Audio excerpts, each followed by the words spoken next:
The following presentation is brought to you by Discovery Education, leading the world of digital and video learning. Discovery Education, connect to a world of learning.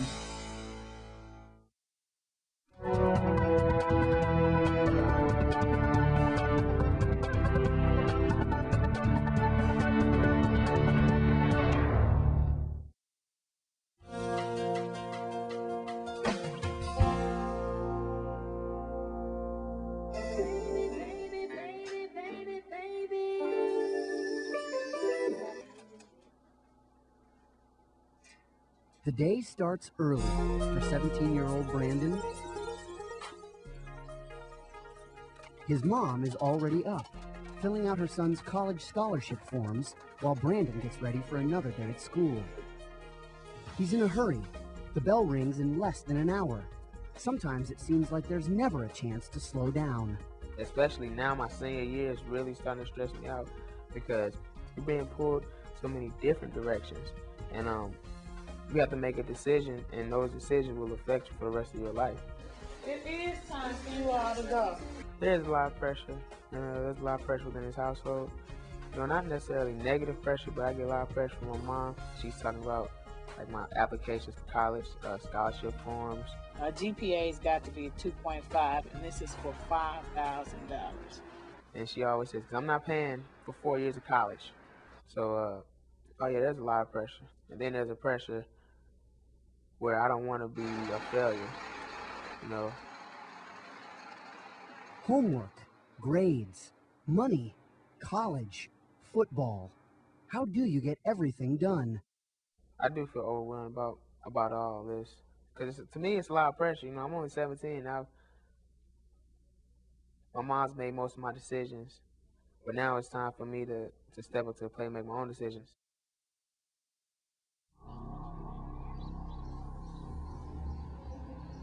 As teenagers, what is there to worry about? Plenty.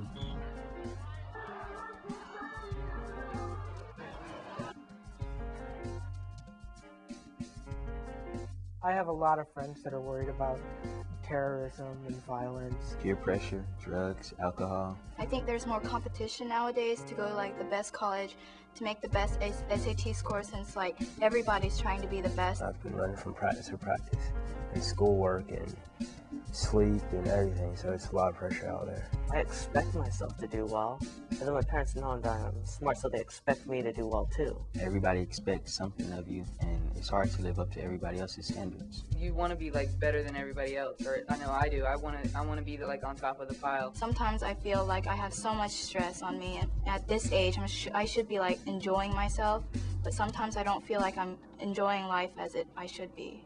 Actually, what's happening with these kids is that they don't think they're good enough.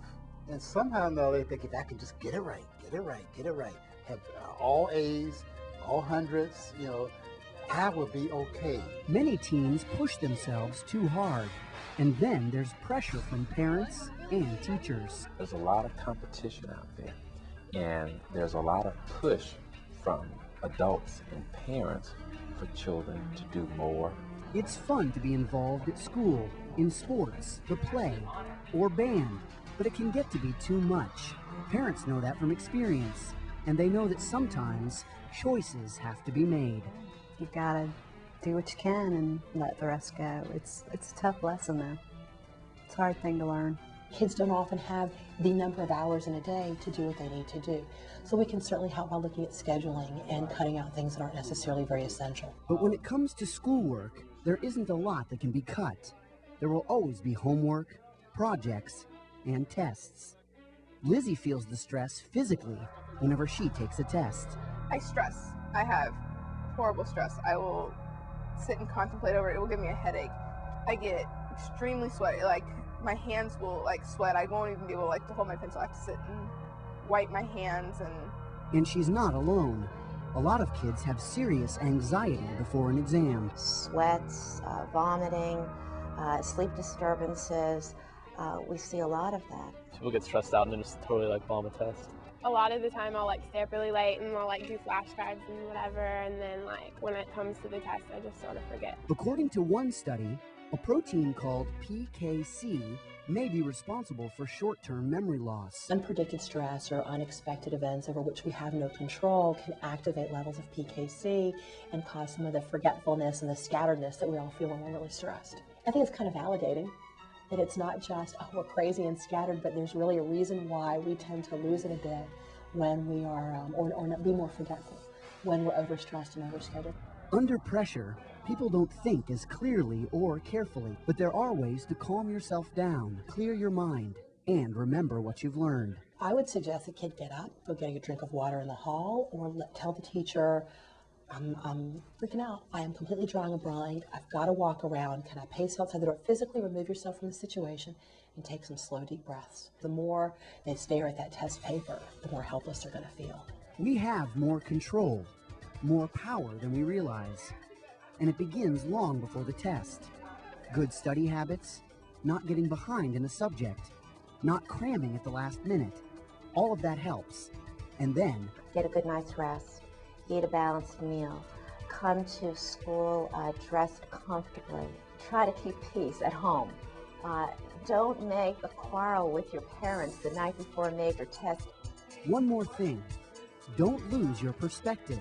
Grades are important, but obsessing about a test or a paper produces just the kind of stress and anxiety that is counterproductive, that makes you do even worse. So I think the earlier you can kind of get a handle on your stress, the more effective you can be at making strategies work for you. And there are effective ways of dealing with stress. I know when I get really stressed, I go to dance, I work really hard.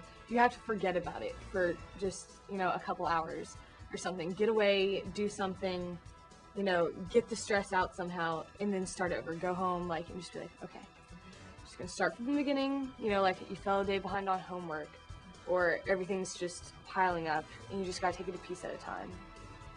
I take a bubble bath. Yes. That helps. That's funny because I always take a hot shower. And I think there's something about feeling clean that makes me feel smart. It's funny that you mentioned feeling clean. One of the things I clean up my room. Now I think about it, I still remember the morning before I took my SATs. I was cleaning my room. Because you feel organized. You just feel, and being organized makes you feel yeah, I guess that is true. Feeling clean. That's wow. It's kind of funny. And organization isn't just a good feeling, it actually helps get things done faster and better, which obviously lowers stress. Use planners or agendas, some organizational scheme for effectively managing all the things they need, not just the appointments they need to meet today, but scheduling out those long-term assignments down the road. But staying organized isn't always easy, especially when things move so fast, and change is almost constant. Change is a big source of stress. Let's get a cup. 16 million families move in America every year.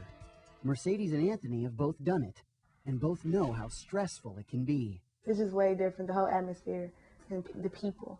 It was kind of hard to leave all my friends, and it's just horrible, Anthony moved from Italy to the U.S. Mercedes moved from Los Angeles to a small town in the Midwest. They both worried about how they'd fit in. If the school is big, you get lost. And the people around just look at you and it's just a really bad experience. It was weird because the way they dress, the way they talk, the way they act.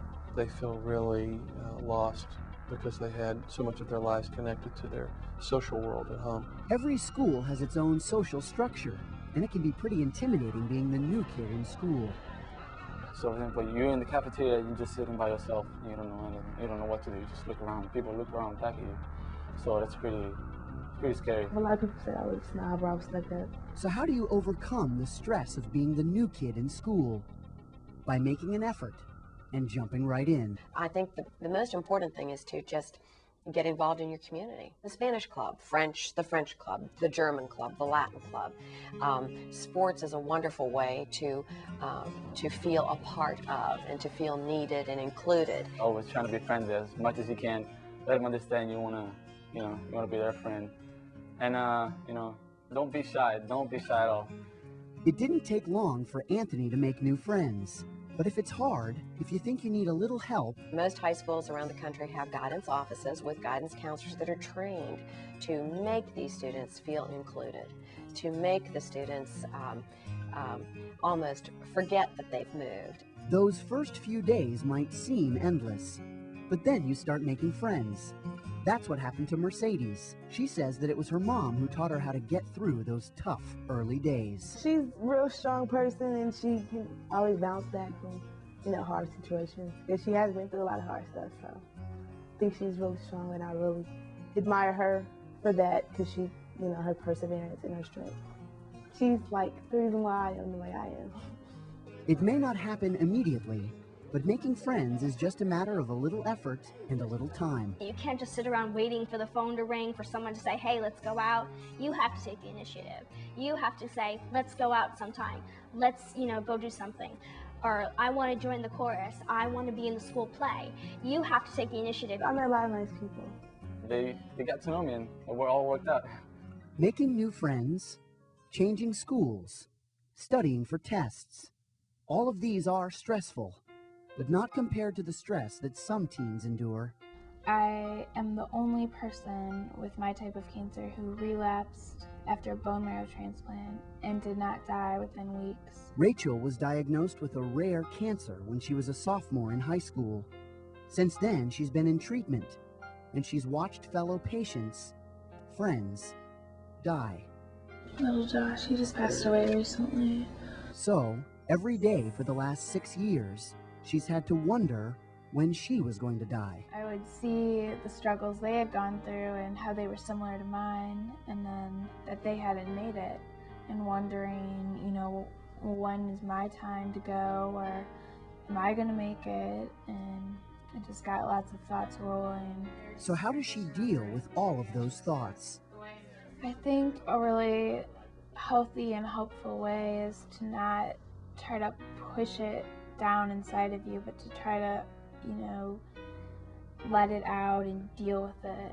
And that way, it's a lot easier than it just growing inside of you and trying to take over. I have a lot of different ways I've learned to cope and do things with the pain. I do a lot of artwork, and I write poetry. I write in a journal, listen to music, talk to my friends, volunteer with different charities. Anything to be, helping others and helping myself, and just getting stuff out, not letting it eat me up inside. She's very resilient. I'm not sure sometimes how she does it.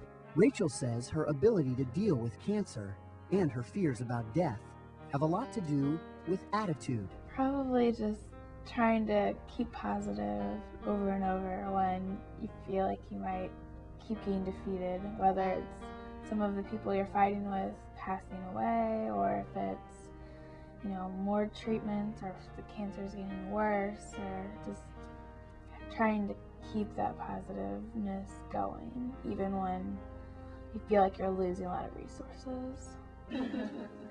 Rachel has some advice for anyone who is feeling overwhelmed by stress.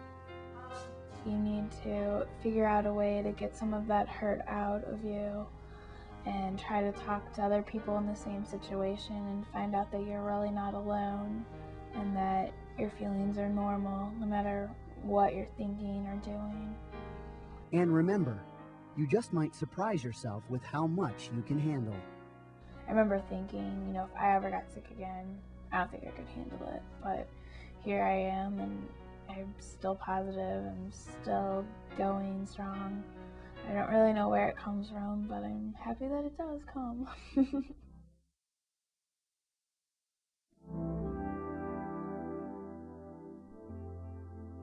Rachel is dealing with questions of life and death.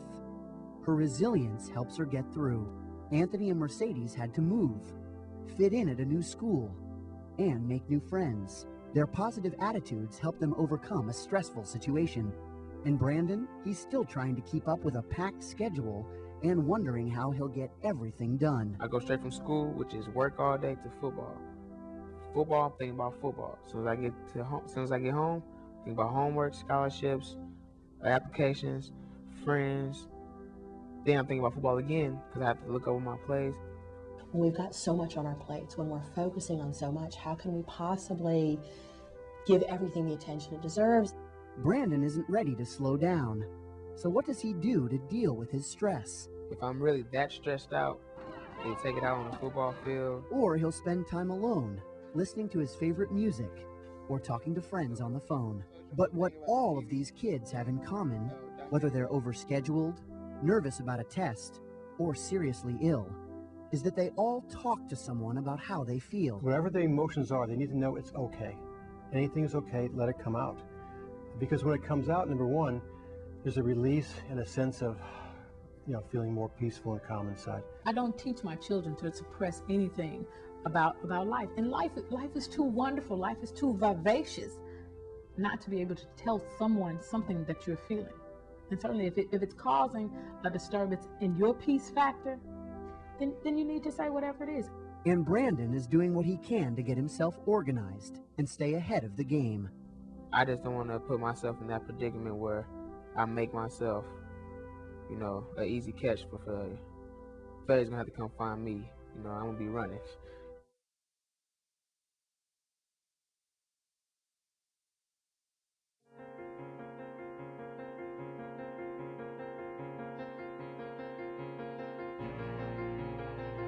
I had nowhere to go, no one to tell anything. It's like I don't even know why I did it. I don't know what possessed me to have to make fun of someone.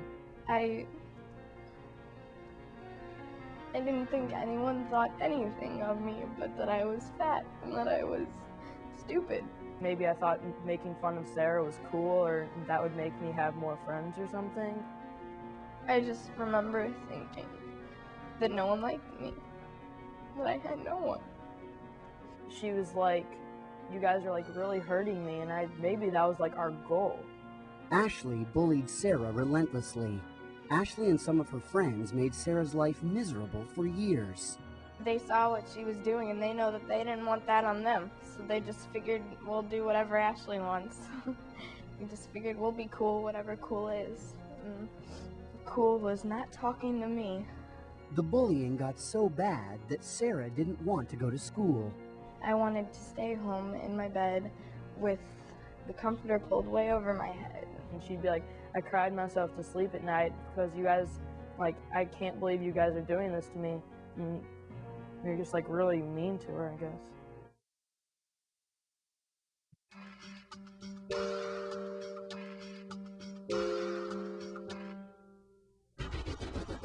Bullying is one of the most common forms of school violence. As many as 3 in 10 students are victimized by bullies, or are bullies themselves. Dear Miss Rush, I'm writing this letter in order for you to understand just what I go through each and every day. Tony was bullied mercilessly at school for years. It's inhumane what some of the kids will do to you. They'll throw stuff at you, they'll hit you, they'll call you names. They won't stop. It doesn't matter what you do, they're not gonna stop. Tony tried to ignore the bullying, but he also wanted it to stop. I wish that there was some kind of a magic pill you can take, but there isn't. Tony finally reached the breaking point and fought his tormentors. These things can get to be very dangerous. They can get out of hand. And not only can you be in danger, but if you take it so much without getting any solution, you might find yourself being aggressive in a way that puts other people at danger and then causes a lot of problems for you. Tony's actions got him suspended from school. In his letter to the principal, Tony tried to explain what led to his violent outburst. Each day as I walk through the doors, I don't know what's going to happen. I don't know if I'm going to be in a fight or a quarrel. But all I know is that each day and every day, I will be teased and taunted. I am put through the worst possible type of punishment for what is not my fault, and I live with it every day. While Tony eventually did ask for help, it is better to ask before the bullying leads to a fight. If it seems that it's going to get out of hand or continue, then that's where you need to start getting some help. That's not an easy thing to do, but if you're bullied, it is important to do that early on. What could Tony have done instead of fighting? He could have asked for help from an adult. It seems often embarrassing to go to a teacher or to your parents to get help. Those who are bullied need someone to stand up for them, basically. And adults are much more effective at that. After Tony was suspended, he talked with his parents who were very supportive. Now, Tony has some advice for people who bully. Think about your victim. Walk a mile in their shoes before you judge them. Otherwise, you don't know what it's like to be them. You don't know how much they get harassed. You don't know how much they get abused. So why add to it? Why do some people become bullies? I think a bully happens because of other people's insecurities about themselves. They feel as if they pick on somebody else who's not as confident and doesn't have any self-confidence about themselves. They feel powerful. I used to get off on the power, you know, because I could do stuff that other people can't. And I would punch them, hit them, make fun of them. People were afraid of me. They would turn around if they seen me coming and go back the other way. Bullies behave the way they do, one, because they can. Often people have not said to them, stop this won't be tolerated. But two, because they have been bullied. It's learned behavior, and often the put-downs that they receive get translated into put-downs of other people. Can learning why someone is a bully somehow make it easier to deal with the abuse? If you're bullied, understand that you don't deserve that behavior. There is something wrong, but it's not wrong with you. It's wrong with the other person. That it doesn't come from the way you look or the way you act, that this person behaves that way for some other reasons. It's just like a little cycle. You get abused, and then you're going to grow up to be an abuser. In a way, it made me feel like I was invincible because nobody would stand up to me. But then all that changed. Robert realized the pain he was causing others. The people I hurt, when I was hurting them, I was really hurting myself. And I didn't realize it until I started thinking about it and looking back on what I did. Now, Robert has advice for victims of bullying. If somebody's bullying you, all you got to do is tell your teacher or staff that works at that school. So I tell the kids, if you go to a counselor and you don't get what you want, follow it up with the assistant principal. If that doesn't do it, go to the principal and keep working your way up the ladder. And get your parents involved too. You really don't have to stand for this. When Allison was a student at this high school, a walk down the hall was frightening. I'd be walking down the hallway and be like, Allison, you can take your mask off. It's not Halloween anymore. Or Allison, you're so ugly, no guy would ever kiss you. Classmates called her all kinds of names. Oh, it was awful. I mean, I go home crying when I got home from school. Allison's mother says the harassment began in the 3rd grade, not because Allison was ugly or strange, but because she was vulnerable. They were new to town, and Allison's father had just died of cancer. She didn't have a dad when she came here. I think that she was going through a lot of trauma at the time, and I think so in some ways she kind of got a reputation right away as someone you could really pick on and make upset. Bullies are real good at picking victims.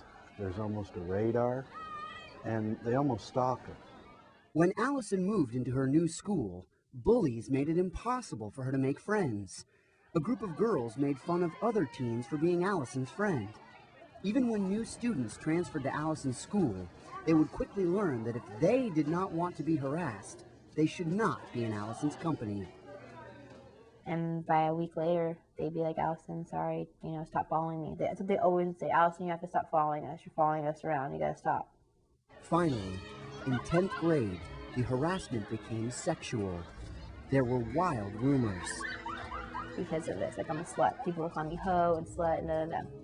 So it got to the point where I couldn't take it anymore. Like people were just being like really sexually harassing me, like making me fun of me for it. The public exposure and harassment, as in that example, that has its own particular pain because everybody knows, so all of the anxieties that kids have about fitting in and other people thinking negatively of them, those are exacerbated in that kind of situation of public humiliation. Allison's mom found a way to help her daughter fight back. It's hard to do, but they, if it is happening to, go tell the dean, go tell the principal. I'd write everything down, writing down everything that these kids are doing to you and handing it over as documents that, here, these are what these kids are doing to me. Allison and her mom filed reports with the school and they named the harassers. The school district eventually agreed to start a committee to address bullying and sexual harassment on school grounds. It can be addressed through school programs. It can be addressed through the atmosphere, through the environment in the school. It is helpful when schools take a prevention approach to the problem of bullying or violence even generally. More importantly, where generous, empathetic behavior is rewarded. That is part of the school climate that can be very effective in reducing the bully and reducing the power of the bully in that setting. Allison and her mom looked for a new school with a different environment, one that did not tolerate bullying and sexual harassment. They found one, and for once, guys came up to me and complimented me, for once people wanted to be my friends, people wanted to, actually come up to me and see how I was doing, how my day was going. I never had any of that before, and it was really nice for once in my life to finally get the treatment that I deserve. Allison learned a crucial lesson that every teen should know. Bullying is never the victim's fault. There's another form of bullying that doesn't involve face-to-face contact, but it can be just as damaging as traditional forms of bullying. Trisha is a victim of cyberbullying. Cyberbullying is bullying that takes place by email, instant messaging, text messaging, or at websites. I went to check my email and I found out that I had like 300 emails saying that I was a whore and everything. It was scary for a while. I mean, if a lot of people did think that about me, I was like, oh my gosh. Experts say cyberbullying is becoming more and more common. And all you have to do is hit that send key and it's done. And with cyberbullying, it doesn't stop. It often grows and one comment leads to another and you never know when it's going to come back. What are the best ways to stop it? Teaching them to think about how they would feel. What if the tables were turned? What if they were the one being bad-mouthed and nasty emails were going out or rumors or IMs going off on everybody's cell phones? Trisha decided the best strategy for her was to ignore the cyber threats. But that doesn't always work. It depends on the situation. There's some things that you can ignore.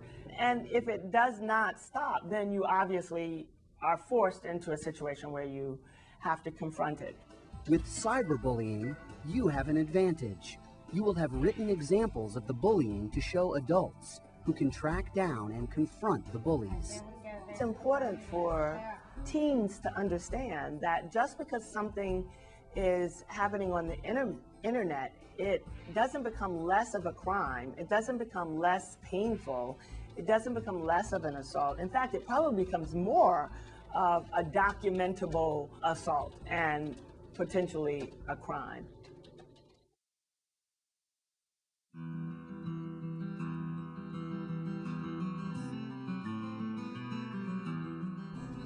I just wanted it all to come to a screeching halt. Ashley led the group of teens who bullied Sarah. Eventually, it stopped. Why? It helped that Sarah found some friends who supported her. And once I made friends with 2 or 3 people really well and we had fun, then it doesn't seem so bad. And Ashley gradually changed over time. So I guess like over the years, I just kind of like changed and like got like a closer group of friends so that I knew that I like didn't have to be different around them and didn't have to be mean to them. Ashley even apologized to Sarah. I don't know how I could have been so mean to a wonderful person like you. Because I guess I never gave you a chance, because I guess I was just a mean person. I think Ashley knows I forgive her, and well, I hope she knows. But, I do. And I know she's sorry. It's not worth it. It just like hurts you in the long run.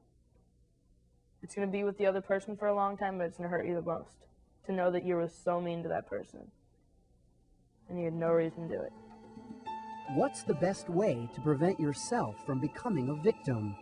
Students at Sarah and Ashley's school decided to form an anti-bullying committee after another student in their school was relentlessly bullied. One of their teachers supervises it. So let's do some brainstorming and talk about what the vision will be.